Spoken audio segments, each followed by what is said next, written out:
Hello and welcome to my poster. My name is Roma Broadberry and I work with Dr. Bernson at James Madison University, and my project investigates the optimization of a biosensor-based assay for ubiquitination activation. So at the heart of our problem, ubiquitination is essentially a post-translational modification and most commonly associated with tagging proteins for proteasomal degradation. But ubiquitin-like modifications are also heavily involved with influencing the stability and the activity for proteins in the cell. So despite all these far-reaching consequences, the kinetics of the ubiquitin enzymes are poorly characterized, and we don't yet have a catalytic mechanism that can be thoroughly supported with substantive data to further explore the behavior of these enzymes. And a huge reason for that is that the current enzyme assays for ubiquitination are not super accessible for many researchers to use. The ones that offer the most quantitative and continuous insight are expensive or require radio labeling, and we're proposing to use an ATP sensor that was developed at Howard Hughes Medical Institute to act as a fluorescent source and monitor the continuous catalysis of ubiquitin enzymes.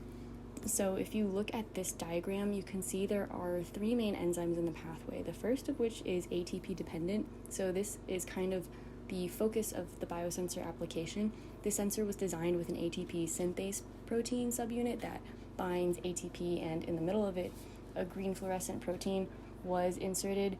So the subunit changes conformation upon ATP binding, and the beta barrel of the GFP becomes more compact and gives off a fluorescent signal. So we hope taking advantage of this aspect will allow us to see the ATP consumption during E1 activation in real time.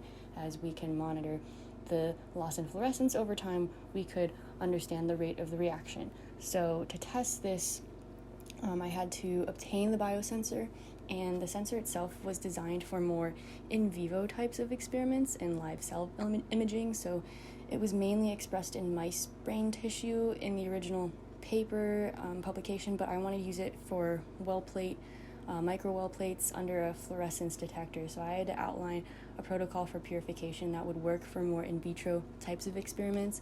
So for this sensor, the DNA was already encoded with a his tag, so what worked best was just transforming and expressing the DNA in bacteria cells and running the lysate supernatant over a nickel column. And I got a decent yield from that alone with working sensor protein, but I found that if I wanted a much pure yield, I could apply that elution from the nickel column to size exclusion chromatography and further separate the protein by its molecular weight, which was roughly 46 kilodaltons.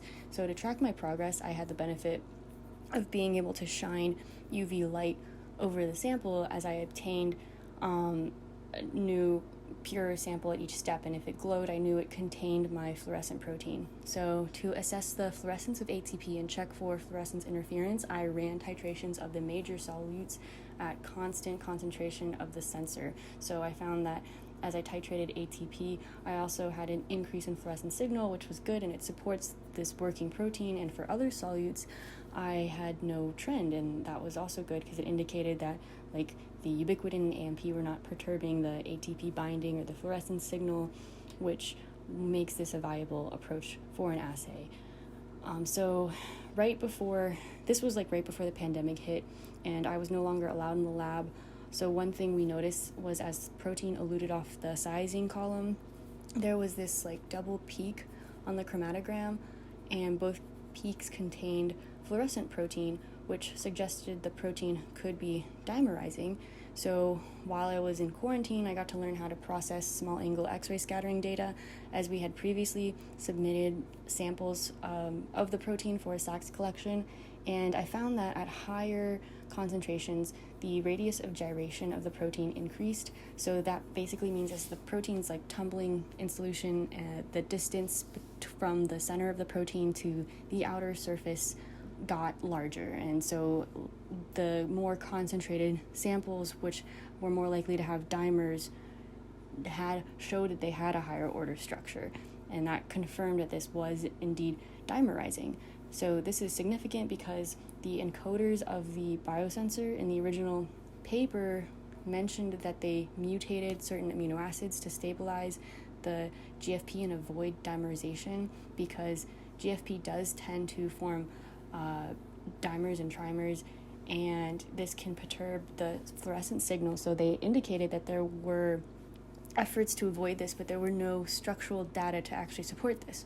So one thing I needed to investigate as I re-entered the lab to check if this was still, viable for assays, is to see if the dimerization affects the fluorescent signal. So far what we found is that at single time reports, it does not. As I saturate the Bohemian sensor to high concentrations at a constant ATP value, I get higher fluorescence, and if I normalize those data, I can see that the amount of fluorescent signal per protein is roughly the same at high and low concentrations. So I'm essentially looking at the same data set right here, just represented differently. So on the right, it's like the fluorescence emitted by a single protein in its higher concentration, theoretically dimeric state is just as strong as the fluorescence emitted by a monomeric protein. For a more continuous type of experiment, I saturated the Bohemian protein at a constant ATP and read the fluorescence over a period of time, and this time I found that the decay rates increased with the concentration of protein. So this suggests that dimerization might actually have an effect on the fluorescent signal as the solution or the reaction equilibrates, which is something we have to look into more. And so that's what we're currently doing, is trying to see if there are ways we can push the dimer into maybe a more monomeric state, or if there are conditions within the buffer we could use to not get decay such that we see. And if we had ubiquitin and enzyme reactions in the well plate, would the decay rate be stronger? We don't know. So we actually have to calculate for that and look more into the structural data to see if there are chemical reasons that are making this into a more dimer-like sensor.